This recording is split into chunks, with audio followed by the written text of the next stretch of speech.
¿Qué hola, YouTube? Bueno, pues hoy vamos a darle una respuesta a Rubén Blades, que hay quien lo está utilizando, ¿no?, como argumento de autoridad para decirnos que, bueno, que sí hay zurdos buenos, que sí hay una izquierda buena. Y él de alguna manera se quiere separar, ¿no?, de la izquierda clásica. Vamos a ver el video para que ustedes entiendan de qué les estoy hablando. Porque un amigo de mi padre le ha dicho esto constantemente. Mi papá me ha dicho... Oski, con respecto a esto es que no tengo mucha respuesta, porque mira, me dice fulano que la izquierda esto y esto y esto, lo mismo que dice Rubén Blades. Vamos para allá. Yo me considero parte de la izquierda, pero no la izquierda. Fíjate, parte de la izquierda, pero no la izquierda. No la izquierda estúpida. La izquierda marxista es la estúpida, aunque la base de cualquier izquierda es exactamente lo mismo que la izquierda marxista, o es prácticamente la misma que la izquierda marxista. Hay quien me va a decir, no, pero están los socialdemócratas, que son un poco diferentes y más o menos intentan mantener la democracia.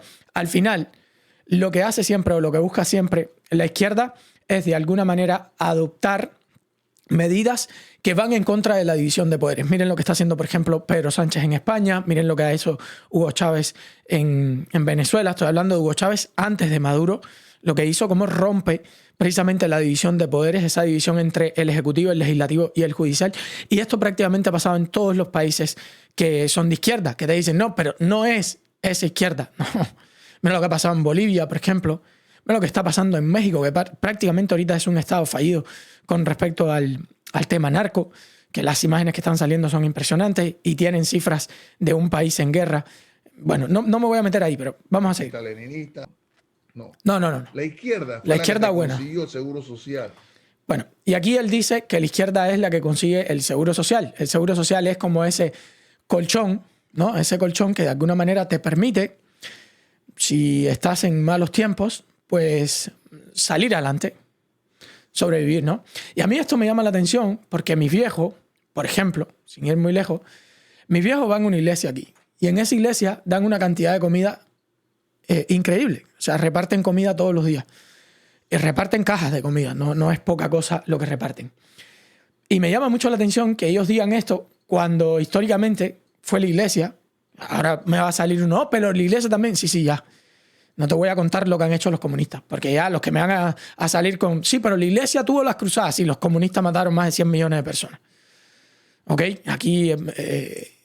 ¿sabe? Todo el mundo tiene luces y tiene sombras. Y hay unas cosas que apoyo y otras que no. Bueno, no obstante a eso, las iglesias, no solamente en los Estados Unidos, sino también en otros países, noticias hay de sobra de que son un colchón precisamente para personas que han tenido bajos ingresos. Ni que les voy a contar que el país que más ha crecido en la historia ha sido Estados Unidos en el primer siglo. Y precisamente creció gracias a la solidaridad. No existía ningún tipo de seguro social, no existía ese colchón, como le llaman, nada de eso. ¿Ok? Pero no obstante eso, hablando del seguro social, hay varias cosas que quería comentarles, principalmente trayendo algunos datos de España, ¿no? Porque es donde más se ve. La izquierda latinoamericana yo creo que es completamente fracasada, tiene todos nuestros países en la miseria, o la mayoría de nuestros países en la miseria. Pero aquí, con respecto a la presión fiscal de España, dice España, los ingresos tributarios per cápita, o sea, per cápita significa que si distribuimos esos ingresos tributarios, cada persona más o menos aporta 11.000 euros al año, 11.300 euros al año al Estado español. Y la pregunta sería, ¿qué pasaría si cada uno de los ciudadanos españoles tuviera esos 11.300 euros en el bolsillo? ¿Sería diferente? ¿Lo emplearían de otra manera? La izquierda lo que ha sido muy buena es vendiéndote una propaganda que es mentira. Una propaganda en la que te sacan el dinero del bolsillo y te dicen, no te preocupes, que yo sé mejor que tú lo que hay que hacer con tu dinero. Yo sé mejor que tú a quién hay que ayudar, yo sé mejor que tú. Y en el medio se van a perder unos cuantos millones en corrupción, evidentemente. Lamentablemente no lo entendemos. En Europa, bueno, y en Estados Unidos la corrupción existe. Los escándalos que están saliendo ahora mismo de corrupción aquí en Estados Unidos son brutales. La corrupción existe en todas partes. De hecho, Trump denunció el otro día, no tengo el video acá, pero denunció el otro día que en California se habían gastado en impuestos para colocar un baño público en California $1,5 millones. Ya me contarás tú qué baño público puede costar $1,5 millones. No estoy yendo a todo lo demás. Joe Biden ahora mismo que está vendiendo las cerchas para construir el muro en $5. O sea, lo que están haciendo es una barbaridad. Están empleando el dinero como les da la gana. Aquí no te voy a decir sobre el dinero, es mentira. El dinero no sobra en ninguna parte, pero evidentemente es un país mucho más próspero. Ya si vas a la corrupción en Latinoamérica, bueno, es infranqueable. Entonces, la izquierda es muy buena diciéndote, yo te voy a dar una seguridad social, de alguna manera un colchón. Entonces, ¿cómo? Dame la mitad de tu salario o el 30% de tu salario, porque ahora más o menos la presión fiscal es el 36% en España, ¿eh? En países como Francia es casi el 60%. Pero bueno, en España ahora mismo es del 36,8%, prácticamente o cercano. Vamos a redondear al 35%. O sea, dame el 35% de tu salario y yo voy a emplear ese dinero mejor de lo que tú lo puedes emplear. En realidad, estos números están flojos. En realidad, en España están cobrando números bastante más altos, ¿no? Pero bueno, como tienen que dar tantas ayudas también, pues no me voy a meter en ese tema. Así que, con respecto a eso, al supuesto colchón social y todo esto, pues es una mentira. Y miren, aquí es donde se ve reflejada la mentira de la izquierda. Dice, Garamendi propone que el trabajador cobre el sueldo íntegro y pague sus cotizaciones y Yolanda Díaz monta en cólera. ¿Qué es lo que se está proponiendo? Para que ustedes vean la mentira de la izquierda aquí reflejada por completo en esta noticia de libre mercado. Aquí lo que estaba proponiendo Antonio Garamendi es, nosotros los empresarios le pagamos el salario íntegro al trabajador y después tú, Estado, le quitas toda la parte del salario que tú le quitas. Ese 35% aproximado del que estamos hablando, que ya les digo que es más. Pero bueno, ese 35% aproximado del salario, tú se lo quitas. Porque lo que está sucediendo y donde está la trampa del Estado es que agarra y te dice, empresa, tú me tienes que pagar directamente a mí los impuestos. No pueden esos impuestos pasar por las manos del trabajador. ¿Por qué? Porque así el trabajador de alguna manera va a mirar al empresario como, ah, cabrón, este es malo. Mira lo poquito que me pagan.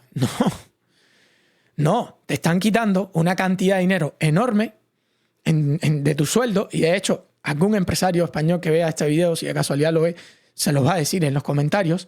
No sé, es que prácticamente lo tengo que pagar. El mismo salario que te pago a ti se lo tengo que dar al Estado prácticamente. Prácticamente el 100 de lo que te pago a ti, o por ejemplo, tengo que pagarle lo que te pago a ti, después le paso al Estado el 80%, el 70%, el 80% de lo que te pago a ti. Claro, si a ti te dieran en la mano ese dinero y el Estado es quien viene y te dice, dámelo, digamos, tú tienes que cobrar 1.000 euros. Y vamos a ponerle que es un 35% o $1.000. Y el Estado se queda con un 35%. Son $350. Tú cobrarías 1.350. Y el Estado te diría, dame 350. Si cobras 10.000, entonces el Estado se quedaría con $3.500. Te diría, dame $3.500. Es mucho más, repito, estoy tirando números bajitos. Tú te quedarías así, pero espérate. Yo entiendo lo de la educación y yo entiendo todo, pero ¿cómo que el 35%? Que es más, no me voy a aburrir de decírselo. Pero bueno, vamos a ver qué más, según Rubén Blades, nos ha regalado la izquierda. Cuántas cosas, ¿no? Que la izquierda tan buena, no la izquierda bruta, no la izquierda marxista, sino la izquierda que tenemos. Vamos a ver. La izquierda fue la que te consiguió las vacaciones. Las vacaciones, esto es otra cosa que, bueno, aquí ni voy a buscar datos, porque al final las vacaciones no tienen absolutamente nada que ver con la izquierda. Las vacaciones es un dinero que de todos modos el empresario te lo pagaría, te lo tendría que pagar igual, porque te dicen, no, ese es 13º mes, son las vacaciones. No, simplemente el salario está recortado para pagarte ese 13º mes y que tú te creas que es algo extra. Por eso les digo, son muy expertos en propaganda, o sea, son muy buenos haciendo propaganda. Sería el mismo salario, simplemente o te pagan un poco menos, ese dinero se acumula y te lo pagan a final de año en tus vacaciones. Lo ideal sería, para mi gusto, como yo trabajo. Como yo trabajo con Google, Google a mí no me dice cuándo tengo que trabajar o cuándo tengo que dejar de trabajar. Yo dejo de trabajar cuando yo quiero. Y ya está. Claro, tú me puedes decir, pero no todos los trabajos son así. Pero yo he trabajado en cocinas de restaurante, por ejemplo, donde a mí me pagaban un salario y yo elegía cuándo tener vacaciones. Yo le decía, yo quiero tener vacaciones de tal día a tal día. Se lo decía con X tiempo, me organizaba, evidentemente, con el dueño del restaurante Y él me decía, pues perfecto, ya ahí voy a cubrir la posición, lo tengo, y yo mismo puedo negociar con él cuando me voy de vacaciones mientras me están pagando un salario íntegro. O sea, no me están escondiendo parte del dinero dándoselo al Estado y no me están escondiendo parte del dinero, que siempre es inevitable, evidentemente, si la parte del Estado sí lo tienen que hacer, ni escondiéndome dinero para después dármelo supuestamente en unas supuestas en las vacaciones. ¿Ok? No. Esto lo resolvió el capitalismo. ¿Ok? Antes, estoy hablando 200 años antes de la llegada de la revolución industrial, olvídate de vacaciones. Usted tenía que trabajar de sol a sol. Y no eso, en los países pobres a día de hoy, como el mío, yo no recuerdo a mi papá de vacaciones. Nunca recuerdo a mi papá de vacaciones. No hay vacaciones en países pobres. No existen las vacaciones. Entonces, esto de las vacaciones las consiguió la izquierda es una tontería. Una completa y reverenda tontería. ¿Ok? No tiene sentido. Pero bueno, vamos a seguir. A ver, vamos a seguir. La izquierda fue la que te consiguió el salario mínimo. El salario mínimo es otra de las burdas tonterías que te cuenta la izquierda todo el tiempo. De todos modos, esto vamos a resolverlo con el malísimo Milei, ¿no? Que en una clase gratis que él da, al final el salario mínimo lo único que hace es, de alguna manera, expulsar al joven o por lo menos al inexperto del mercado. Es lo único que hace. Hay conferencias muy importantes, pero vamos a poner este video de Milei para resolver esto rápido. Esta fue una clase gratis que dio Milei antes de ser presidente. Con los salarios mínimos. Vieron que había uno que decía los libertarianos, nosotros proponemos un salario mínimo de 100.000 pesos.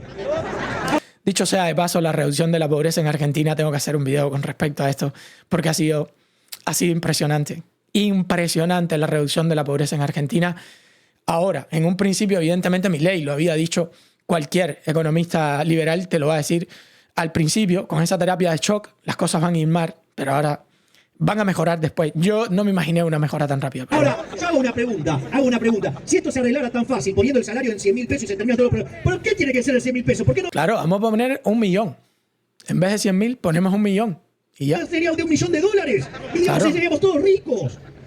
Es decir, se dan cuenta que no tienen ni pie ni cabeza. Es decir, no entienden nada. A ver, el mercado de trabajo, cuando ustedes le regulan un precio y le ponen un precio por encima... Recuerden que los salarios son precios. Esto es sumamente importante que lo entiendan porque la gente piensa que el salario es como un derecho o algo así. El salario es un precio más. ¿Ok? El trabajador trabaja por su salario y listo. Ya está, es otro precio en la sociedad. Si tú regulas los precios, y esto lo hemos hablado incontables veces, ¿qué ha pasado en Venezuela cuando regulan los precios? Incluso en Estados Unidos, ¿qué ha pasado cuando han regulado los precios de los alquileres? Es otro precio más. ¿Qué pasa cuando tú regulas precios? La gente te va a decir, no, pero Oscar, no es lo mismo. No es lo mismo porque te han hecho creer que no es lo mismo, pero es otro precio más. Encima, es otro más. Sí, como que lo que pasa en cualquier mercado, por encima del nivel de equilibrio, lo que se va a generar, ¿qué es? Un exceso de oferta. Claro. Es decir, ustedes van a tener que a ese salario va a haber más personas queriendo trabajar que empresas contratando trabajadores. ¿Y cuál va a ser el resultado? La cara... Aquí hay estados de Estados Unidos que tienen todavía un salario mínimo de 7.25 la hora. Por ejemplo, Iowa es uno de esos salarios que tiene 7.25 la hora. En Iowa, ¿sabe cuánto está? Yo conocí latinos, el que vivía abajo de mi casa, que era dominicano, que se iba a trabajar allá una temporada y después se iba para Dominicana a vacilarlo. Trabajaba 6 meses allá arriba, a 20 y pico dólares la hora, y después se iba para Dominicana a vacilarlo. Y no te creas que era el súper trabajo porque él tiene una carrera. No, era trabajando en una fábrica, a 20 y pico dólares la hora. Mi hermano, por ejemplo, que está en Iowa también, está trabajando en Amazon. También, salariazos. Claro. natural va a ser Y el mínimo es 7.25, ojo. ¿Por qué el mínimo no está jugando ahí? ¿Por qué las empresas no pagan 7.25? Porque tienen que competir por los trabajadores. el desempleo. Y cuanto más rígido sea el mercado y cuanto más, digamos, ustedes quieran exacerbar esta situación, lo que van a generar es más daño. Y les digo algo, que es peor todavía. A los que más va a perjudicar son a los trabajadores menos calificados. Porque los trabajadores menos calificados son aquellos que estaban... Esto lo explica Miguel Ancho Bastos muy sencillo, para de alguna manera explicar de forma práctica lo que está diciendo Milei. ¿A quién saca un salario mínimo? Vamos a poner de $100 la hora en la construcción. ¿A quién saca del mercado? Evidentemente al novato. ¿Por qué? Porque el novato... Yo trabajé en la construcción muchísimo tiempo, años trabajé en la construcción. El novato, el peón de albañilería o de montaje, yo trabajaba en montaje, da pérdidas. ¿Por qué? Pues tú gastas varillas sin saber soldar, por ejemplo. Gastas electricidad sin saber todavía soldar, sin saber utilizar bien la pulidora, sin saber utilizar bien... Aquí estoy hablando de la herrería, pero va lo mismo en cualquier otra rama de la construcción. Entonces, ¿qué pasa? Que una empresa va a contratar a alguien a $100 la hora, que es un bulto, que no sabe, que te va a dar unas pérdidas enormes. Claro que no. Te va a contratar a igual 20 o $10 la hora, por poner un ejemplo. Ah, pero cabrón, es que el oficial, cuando me refiero al oficial, es que ya tiene una categoría, ¿no?, dentro del mundo de la construcción, gana $100 la hora. Sí, ya sé, pero es que tú eres el nuevo. Y tú me vas a provocar pérdidas y encima te estoy pagando por las pérdidas que me vas a provocar. No te puedo pagar lo mismo que un oficial. Entonces, ¿qué pasa? Cuando tú impones ese salario de 100, evidentemente a quien estás expulsando es al que está descalificado. ¿Por qué? Porque el trabajador calificado va a entrar de una. Sí, yo lo único que quiero son gente calificada. A estos precios, claro, lo único que yo quiero son gente calificada. Pero esto no son cosas difíciles de entender. Lo que pasa es que la izquierda es muy buena en la propaganda. Yo voy a colocar un salario mínimo. Che, en vez de subirlo a $15 la hora, súbelo a $75 la hora. Dale. Como han hecho en California y todo el mundo sale corriendo. Dale. O no a 75, súbelo a $200 la hora. ¿Qué más da? Súbelo, dale. No se puede, porque es como tratar de vender un litro de leche en $1,000. No se puede. El salario sigue siendo un precio. Nadie te lo va a comprar. ¿Qué va a suceder en ese caso? Nadie va a contratar si se ponen salarios mínimos elevadísimos. Es así. Pero bueno, vamos para allá. Voy a seguir con otro video, que este también es muy interesante, sobre el salario mínimo, que es la competitividad en la industria. Por cierto, este intelectual que ven acá es Thomas Sowell, uno de mis intelectuales favoritos, y si quieren aprender sobre estos temas en economía básica de él mismo, Thomas Sowell, van a entender todo esto. Discrimination in the sense that we use for anti-discrimination laws, it costs the discriminator as well as the others. Now, insofar as the price can be evaded by the discriminator, he will for example, minimum wage laws.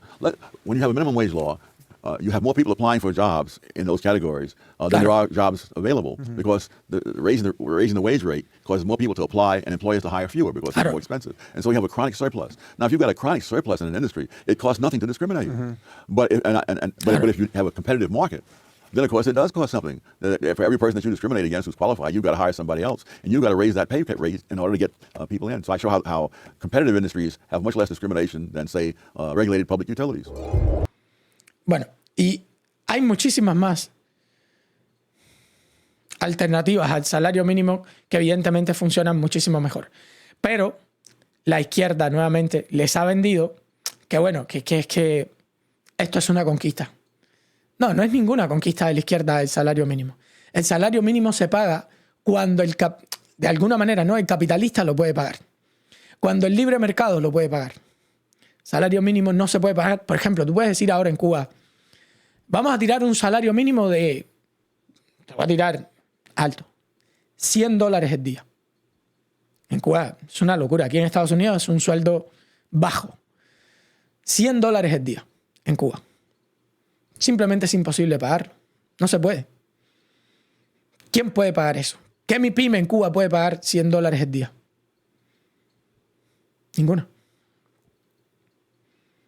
Simplemente tendrían que cerrar. En el caso de que tú las obligues, le dices, no, si no pagas $100 el día, tienes que cerrar. Entonces, al final, terminas destruyendo no solo empleos, sino también empresas. Bueno, terminas destruyendo empresas y por tanto y demás terminas destruyendo empleo. La verdad es que a la izquierda estas cosas se la pelan. No le importa el populismo de que tú creas que gracias a ellos pues estás ganando más. Yo recuerdo que yo me fui a California porque hubo una ley, yo llegué en 2016, que en 2020, si mal no recuerdo, iban a subir un dólar por año hasta llegar a $15 la hora como salario mínimo en California. Y yo, no, es que me voy para allá. Me voy para allá. Empezaron 11, 12, 13, 14, hasta llegar a 15. Me voy para allá, fíjate eso. De cabeza, super salario mínimo. Claro, cuando tú miras los impuestazos que te ponen, dices, ¿pero para qué me pones el salario mínimo? Si lo que gano por un lado me lo quitas por el otro. O por ejemplo, Trump ahora mismo que dijo que iba a quitar el impuesto sobre las horas extras. ¿Para qué me voy a matar trabajando si casi todo lo que gano en horas extras, y cualquier trabajador de aquí de Estados Unidos te lo puede decir, me lo están quitando en impuestos? ¿Yo para qué voy a hacer horas extras? Ah, pero logro de la izquierda. Logro de la izquierda. Han sido muy buenos en la propaganda. La verdad, han sido extremadamente buenos en la propaganda. La izquierda fue la que te consiguió la atención médica gratuita. La atención médica izquierda gratuita. fue la que te consiguió el acceso a la educación. Educación y salud. Vamos a hablar de esto porque yo creo que esta es una de las mayores propagandas de la historia, ¿no? Que la izquierda es la que pudo conseguir salud gratuita y educación gratuita. Lo primero a lo que quería referirme es que Marx, en general, estaba a favor del trabajo infantil. Esto gracias al espectacular trabajo de Juan Ramón Rayo, que es el escritor de este libro que se llama Anti-Marx. Y aquí él hace un artículo al respecto. Dice: Marx no estaba a favor de la prohibición absoluta del trabajo infantil. Al contrario, consideraba que el germen de la educación del futuro socialista había que buscarlo en la fábrica. El germen de la educación del futuro se halla en el presente sistema fabril. La educación de cualquier niño mayor de cierta edad, eran los 9 años, después les voy a decir por qué eran los 9 años, combinará el trabajo productivo con la enseñanza, combinará el trabajo productivo con la enseñanza y la gimnasia. O sea, el niño tenía que aprender, pero también tenía que trabajar y también tenía que hacer ejercicios. Lo cual, enseñanza y gimnasia no lo veo para nada mal. Incluso el trabajo yo no lo veo mal, pero el trabajo en la casa. El trabajo en la casa, ¿ok? No solo para así añadir eficiencia a la producción, sino porque es el único método de generar seres humanos completamente desarrollados. Y precisamente por eso también pensaba que la prohibición del trabajo infantil resultaba incompatible con la transformación de la sociedad capitalista en una sociedad comunista. La prohibición general del trabajo infantil es incompatible con la existencia de la gran industria y, por tanto, un piadoso deseo, pero nada más. Y hay una cosa que quiero decirles aquí. No es que los padres de ahora quieran más a los hijos que los padres de antaño, ¿eh? No, hay países a día de hoy donde los niños tienen que trabajar. Y hay un ejemplo que yo siempre le pongo, yo no recuerdo si fue en Bangladesh o en qué lugar, esto hace muchísimo tiempo fue que lo vi, que a una niña, ¿no?, le preguntan, bueno, ¿qué se siente el hecho de tener que estar trabajando? ¿Qué se siente el hecho de que eres una niña y prácticamente estás trabajando como si fueras un adulto? Y ella le dice: me parece muy bien. Esa es de toda la fábrica que los zurdos se quejan, ¿no? Porque están explotando a los niños en tal lugar. Y el periodista se queda así y le dice: ¿pero cómo? ¿Cómo que te gusta estar trabajando? Dice la niña: sí, es que antes me tenía que prostituir. Ay, tú te quedas así, tú dices: claro, es que si no se muere de hambre. Y esto es lo que los zurdos no te van a explicar nunca, ¿eh? Jamás y nunca te lo van a explicar. Todos y cada uno de los países, absolutamente todos, cuando eran pobres, tuvieron que trabajar los niños. O sea, aquí es que en casa de pobre, ¿hasta qué feto trabajas? Yo trabajo que soy un niño. Yo limpio puercos desde que soy un niño. O sea, no se vayan a pensar que yo no trabajé de niño. Porque en casa de pobre hasta el feto tiene que trabajar, hasta el perro tiene que trabajar. Ahí todo el mundo tiene que trabajar, es así. Pero claro, una vez que el capitalismo logra acomodar la sociedad y que todo el mundo se empieza de alguna manera a convertir en burgués, cualquier tipo de trabajador se comienza a convertir en burgués, en ese momento es que ya un padre puede decir: mujer, tú no trabajas, hijo, tú no trabajas. Es en ese momento solamente que se puede hacer. En el momento en el que el hombre de la casa puede proveer para todos. Pero en otros lugares no. En muchísimos lugares del mundo a día de hoy los niños todavía tienen que trabajar. Ojo. Por eso yo no estoy haciendo una crítica en este caso a Marx. Yo entiendo su pensamiento. Era otra época. Evidentemente era otra época. Bueno, el poner en práctica esta prohibición, suponiendo que fuese factible, dice Marx, sería reaccionario, ya que regulando rigurosamente la jornada del trabajo según las distintas edades y aplicando otras medidas preventivas dirigidas a proteger a los niños, la combinación del trabajo productivo con la enseñanza desde una edad temprana es uno de los más potentes medios de transformación de la sociedad actual. Esto lo dijo Marx, 1875-1989. Bueno, esto ya son algunas acotaciones de Rayo. Ahora bien, ¿qué entendía exactamente Marx por trabajo infantil? ¿Qué edades incluía? Y aquí, bueno, ya él lo dice No estoy diciendo que esté mal para mujeres y niños participen en la producción social. De hecho, creo que cualquier niño con edad superior a 9 años debería dedicar una porción de su tiempo al trabajo productivo, si bien las circunstancias en las que esto ocurre actualmente son abominables. O sea, esto es lo primero que quería tocar con respecto a este tema, ¿no? A la educación gratuita. Sí, la educación gratuita siempre y cuando te lo permita el sistema. El niño puede ir a la escuela siempre y cuando te lo permita el sistema, siempre y cuando lo que gane papá y lo que gane mamá en casa es suficiente como para no morirnos de hambre. Eso es lo primero que quería tocar. Y ahora vamos a ir con la explicación de Miguel Ancho Bastos con respecto a la educación y la sanidad gratis, porque siempre te dicen que es gratis, que no te cuesta nada, lo cual es una total, completa y reverenda mentira. Evidentemente aquí gratis no hay nada. Como decía Milton Friedman, no existe tal cosa como un desayuno Pasa con gratis. la sanidad, la educación, este tipo de cosas, para el que no pueda pagarlo. Antes vimos que uno de los principales problemas del ser humano es que no podía pagar el ser humano, que gastaba buena parte de lo que trabajaba y producía, incluso históricamente se trabajaba por la comida, no se trabajaba por sueldo, se trabajaba directamente por la comida. ¿Cómo se consiguió que la comida y el vestido se abarataran tanto? De tal forma, cualquiera, ya hablamos un joven, Claro. vemos que las personas tienen nutrición. Al final, antes que la escuela y antes que la sanidad, evidentemente está la comida. Si tú no comes, te mueres de hambre y ya está. Evidentemente está la comida y está la ropa también. Lo digo por si alguien no entiende lo que está queriendo decir aquí Miguel Ancho Bastos. Que hay quien te va a decir, pero ¿qué locura es esta? Sí. Básico, antes que la sanidad gratis, tiene que ser la comida. Incluso alguien con cáncer. Fíjate lo que te estoy diciendo. Se puede morir primero de hambre o se puede morir primero de frío en los estados que son fríos, en los países que son fríos, que del mismo cáncer. O sea, el cáncer capaz que dura 6 meses. No puede estar 6 meses sin comer o durmiendo a menos 5 grados, por ejemplo. No puedes, literal. ¿Y cómo se abarató eso? Porque hay otra cosa que la izquierda siempre te va a vender. Es un derecho. La educación y la sanidad son derechos. No son derechos. No son derechos. No lo son. Eso te lo han hecho creer, pero no lo son. Pero bueno, vamos a seguir. Buena parte de ustedes tiene bastantes piezas de ropa. No tienen una pieza de ropa, tienen bastantes piezas de ropa, tienen bonitos pares de zapatos. No tienen uno, tienen varios adecuados a la temporada y cosas por el estilo. ¿Por qué? Porque se empiezan a abaratan bastante. Porque los bienes que produce el Estado, en cambio, no se han abaratado en la misma medida. Pensemos en la sanidad y la educación. Que generalmente los tiene el Estado. Esto es una realidad. Incluso aquí en Estados Unidos. Incluso aquí los que te digan, no, porque toda la sanidad en Estados Unidos es privada. Es mentira. Estados Unidos es el país que más gasta en el mundo entero, cerca del 17% del PIB, y el PIB de Estados Unidos es el más grande del mundo, cerca del 17% del PIB en sanidad. ¿Cómo que la educación? ¿Quién dice que no puede ser barata? ¿Quién dice que no puede ser barata?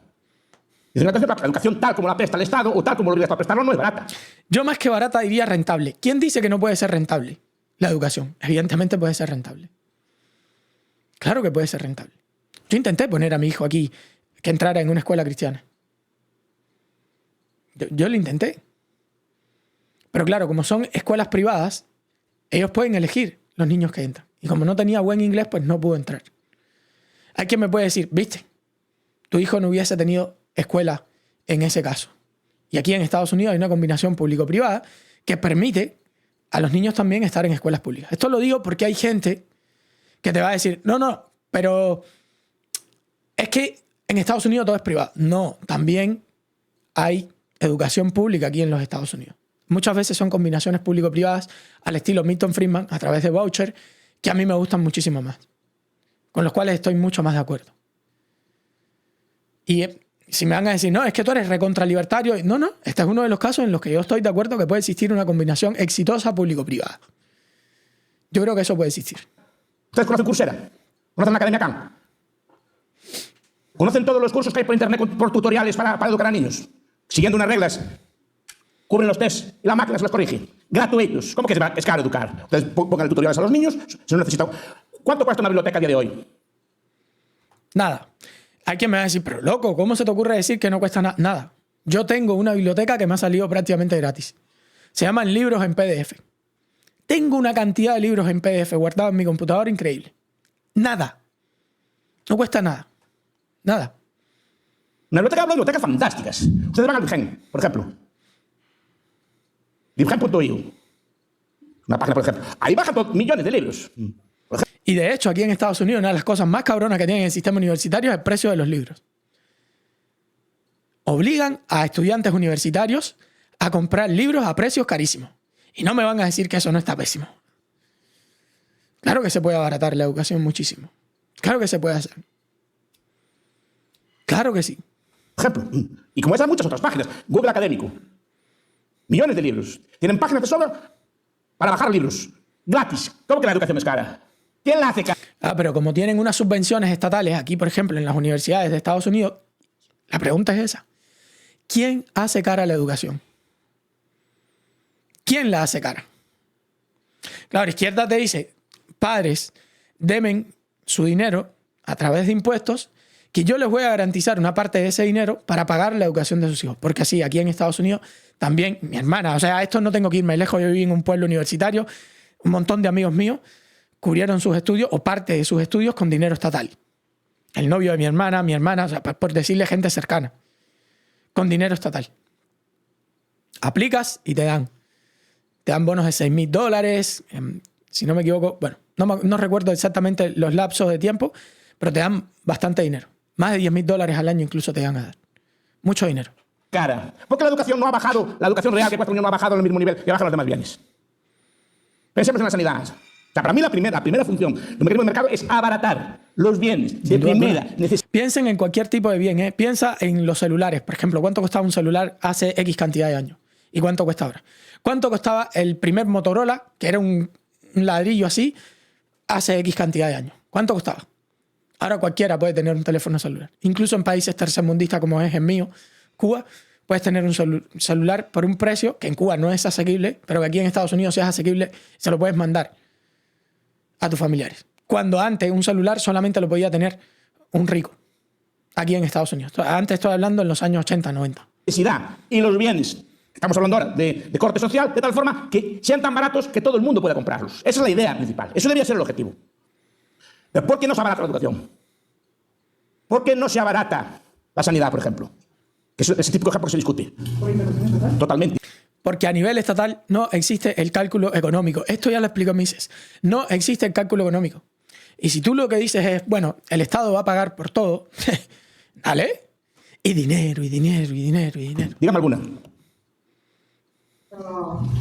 La Fundación de Educación Pública. Sí, pero usted, el coste de la educación es el coste, a lo mejor hay que pagar los impuestos, pero el coste de la educación pública no es solo el coste de mandar a un niño o una niña a la escuela, es el coste de oportunidad, en el sentido de que los padres tienen que perder tiempo, tienen que deslocalizarse, tienen que ajustar horarios, tienen que adquirir una serie de insumos a mayores, y el niño no puede ajustar, por ejemplo, sus horarios al de la escuela, y tiene que seguir los ritmos de la escuela, y los horarios de los padres son subordinados a la escuela. Tiene una serie de costes ocultos, o que llamaría coste de transacción, muy grandes a la hora de prestar el servicio. Entonces, ¿por qué es cara la escuela? Yo le digo que es muy barata, la escuela mínima. O sea, que un niño esté educado de forma mínima es muy barato. Ahora, me dice, igual que comer de forma simple es muy barato. Ahora, si quiere usted caviar, quiere usted langostas y así, pues claro, eso ya es más caro. Pero lo que es mantenerlo vivo, alimentarlo y así es relativamente barato, ¿sí o no? Pues lo mismo es educarlo de una forma mínima, es relativamente barato. Y educarlo con una calidad que ya le gustaría a mis abuelos, tener una calidad como la que hay hoy en día gratuita y al acceso de cualquiera que tenga acceso a Internet o que tenga un móvil en la mano. Sin duda. La sanidad, ¿qué le pasa? Lo mismo. Porque todos los bienes abaratan. En el mercado libre, como saben ustedes, todos los bienes tienden a abaratarse. Bienes de producción, por lo menos. La mayoría de ellos tienden a abaratarse. La informática subió o bajó. Bajó. Bajó espectacularmente. Espectacularmente. Cualquier computadora, cualquier cámara, la cámara con la que yo estoy grabando a día de hoy es mejor que cualquier tipo de cámara que tuviera un noticiero en los años 90 y en los años 2000. A día de hoy, la cámara que yo tengo, que cuesta aproximadamente unos $4,000, que claro, tú me puedes decir, bueno, pero es una cámara accesible a personas como yo y es mejor que incluso las cámaras que tienen a día de hoy en el noticiero de la televisión cubana. Que tú me puedes decir, pero $4,000, pero me lo pago con el mismo salario que hago todo esto, ¿eh? Con lo mismo me lo pago. La tecnología se ha abaratado, pero una barbaridad. Y las cámaras aquellas costaban miles y miles de dólares. Las cámaras de televisión, estoy hablando, las cámaras de cine. Y a día de hoy una camarita de $4,000 te da una resolución y te da... Y aquí yo no estoy grabando en 4K ni en el super... No. Los autos, la ropa, la mayor parte de los bienes bajan de precio. Y precisamente porque bajan de precio, la mayor parte de la población o buena parte de la población puede adquirir esos bienes. Antes un coche, cuando aparecieron los autos, los carros, era un lujo equivalente a tener un avión hoy. Y hoy en día veo que no se puede entrar por la ciudad de Guatemala la cantidad de carros que hay. Pues así se abarató en términos de horas de trabajo. Incluso en Cuba. Es increíble la cantidad de autos que después voy a estar hablando. Como se abaratan todos los bienes. Increíble. ¿Por qué los bienes producidos por el Estado no se abaratan? Precisamente porque están regulados. La sanidad, por ejemplo. Hay una forma que es que el Estado presta la sanidad. Hay otra forma, por ejemplo, que es la que están intentando en la India. Hospitales SETI, ¿los conocen? Hospitales SETI los funda el doctor SETI, que fue el cardiólogo de Lady Di y el cardiólogo de la Madre Teresa, de Calcuta. Es un cardiólogo indio muy reputado. Simplemente reorganizó los hospitales. Cambió el trabajo de los médicos. Esto es muy interesante. Les recomiendo que investiguen un poquito de Digo esto. que los puso a trabajar de otra forma. Es súper interesante. Trabajan como más intenso. Un médico allí produce varias veces más que un hospital normal. Simplemente les liberan el trabajo burocrático y se centran en operar. El coste es 10 veces menos. Están compitiendo incluso, están queriendo instalar las Islas Caimán para competir con la sanidad privada americana. La tasa de éxito es la misma que los cardiólogos normales, porque no es una cuestión de que el médico sea peor, es cómo organizas a los médicos, por ejemplo. Pues Si no tiene que estar llenando papeles, si no tiene que estar haciendo mierdas, si no tiene que estar... sistemas de seguros de Kerala, por ejemplo, son sistemas de sanidad enormemente baratos, organizados con otros principios. ¿Pero por qué sigue siendo caro? Pues sigue siendo caro porque el gobierno interviene muy fuertemente en la sanidad. Aunque la sanidad sea privada, está muy intervenida. Por ejemplo, números clausus. Y encima que hay un incentivo perverso en el sentido de que, por ejemplo, el que sepa que tiene la sanidad gratis la va a utilizar muchísimo más también. Y la persona se va a cuidar muchísimo menos.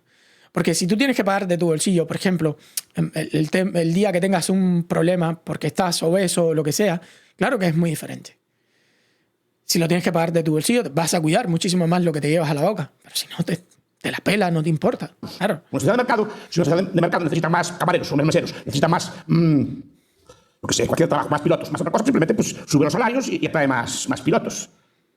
Y más gente abandona otros trabajos y tiene que ser piloto, camarero, que sé, porque una sociedad como la mía, cada año 800 jóvenes como ustedes quieren ser médicos en Galicia, en mi comunidad autónoma. El Estado solo gasta 300. ¿Eso para qué es? Eso es barato encarece la sanidad. ¿Ustedes qué piensan? Ah, entonces es cara porque es cara, o es cara porque la hacen cara. En el momento que sistema de mercado, si hay una gran demanda de médicos, pues se amplían las facultades, se crean facultades nuevas y si hay más médicos en el mercado. La hacen cara porque está limitado. ¿Vale? ¿La limitan? Los médicos gallegos quieren que haya pocos médicos. Para cobrar más. Eso pasa en casi todos los países de Europa. ¿Es un carece o barata? Pero porque es cara la sanidad. Las patentes, por ejemplo, los medicamentos, muchas otras cosas. Pero además, al ser estatal, la prestación o la regulación, y la forma, no solo, aunque el hospital no sea estatal, la forma de prestar el servicio sí que tiene que ser estatal porque está regulado, se impide la innovación. Claro, esta es la diferencia aquí en Estados Unidos. Evidentemente esa es la grandísima diferencia aquí en los Estados Unidos. No obstante eso, tengo más cosas con respecto al tema sanidad y educación, que yo sé que son temas neurálgicos, ¿eh? Son temas que a la gente les chocan mucho. Pero, por ejemplo, con respecto a la sanidad pública, comparando, ¿no?, España con los Estados Unidos, que siempre te dicen, no, es que la sanidad de Estados Unidos es malísima. No, vamos a ver una cosa aquí interesante. En el sistema sanitario Solo un pedacito les voy a poner aquí. Como podemos observar en este gráfico del Financial Times, Miren las esto. listas de espera en prácticamente todos los países europeos, salvo Suecia, son superiores a las listas de espera en... O sea, que las listas de espera, y esto ustedes lo pueden buscar, las listas de espera en los países donde supuestamente la sanidad es gratis, que aquí en Estados Unidos también es gratis, para la gente de bajos ingresos es gratis, e incluso para los indocumentados y todo esto, tú vas, te tienen que atender por obligación y después no pagas los biles ni pagas nada. Aún así, las listas de esperas son muchísimo más altas. Pero miren esto, miren que, no voy a decir gracioso porque no creo que esto sea algo gracioso, digamos, pero miren cómo se ha ido disparando los tiempos de espera de la mayoría de países que se han ido o tienen una tendencia más al socialismo. Vean Francia, vean Italia, vean España, vean Irlanda, vean Reino Unido, que es una locura. ¿Ya? ¿Por qué? Esto es lo que provoca la falta de cálculo económico. Cuando tú cierras el sistema, tú no entiendes que la población va a envejecer, la gente ahora vive muchísimo más que la gente hace 50 años, y tú tienes el mismo sistema, pues evidentemente se encarece mucho más, el costo es muchísimo más alto, porque tienes muchísima más gente que atender, hay un aumento de demanda también, y cuando tienes todo cerrado, pues no puedes hacer nada. Pues tú dices, ¿pero qué voy a hacer? ¿Cómo voy a atender a toda esta gente? Y simplemente los tiempos de espera comienzan a aumentar, aumentar, aumentar y aumentar. Así que, con respecto a estos temas, yo creo que el futuro, evidentemente, está en Cuba. Está aquí. El futuro de lo que es la educación y sanidad gratis. Educación de mierda, sanidad de mierda. Esto Miren aquí esto, en son la hospitales sala en de la Cuba. colonoscopía, en el Hospital Fajardo. Esto es destrucción total. Horrible, cerrado, desbaratado, lo tuvieron que cerrar porque el gobierno no lo arregla. Claro, este es el futuro. ¿Ya? Desgraciadamente, aunque no lo vean así, aunque les parezca, no, esto es una locura, este es el futuro. Es así. Ese es el futuro. Sigue Rubén Blades. La izquierda en lo que ha sido muy buena es vendiéndole todas estas mentiras a ustedes. Fue la derecha. Muy buena. Sí fue la... A ver, fue la derecha liberal. Si quieres considerar a los liberales, que en su momento eran de izquierda, si quieres considerar a los liberales la derecha, como tal, sí fueron los liberales. Sí fue el capitalismo. Como en los países capitalistas, donde precisamente mejor educación hay, mejor sanidad hay, mejor todo lo que tú dijiste, mejores salarios mínimos, mejores, porque aún así la propaganda de la izquierda es tan buena que impacta. Pero ¿cómo? Ponte a pensar para que tú veas cómo en los países más capitalistas se vive muchísimo mejor. Los que me van a decir, no, pero en China la sanidad no es gratuita. Esto el otro día lo estuve mirando y es increíble. Entonces no es vano. No, todo esto es un cuento chino que te ha vendido siempre la izquierda, que son buenísimos vendiendo cuentos chinos, es la verdad, pero te vendieron un cuento chino. Ni la sanidad ni nada. ¿Por qué? Para cerrar el video. Porque se necesita la plata. Siempre se necesita la plata. Tanto para las vacaciones como para el supuesto colchón social, esa base de seguridad social que te brindan. Se necesita el dinero, se necesita la producción, se necesita el dinero de tu bolsillo. Así que lo único que ha hecho la izquierda es decirte, dame tu dinero, que yo lo voy a administrar mejor que tú, quedarse con una gran parte de ese dinero que te quitan a ti, que se va en corrupción, y a partir de ahí entonces tú creerte que ellos manejan de alguna manera ese dinero mejor de lo que tú lo puedes manejar. Eso es lo único que ha hecho la izquierda contigo. Nos vemos en la próxima aventura, gente. Chao, chao.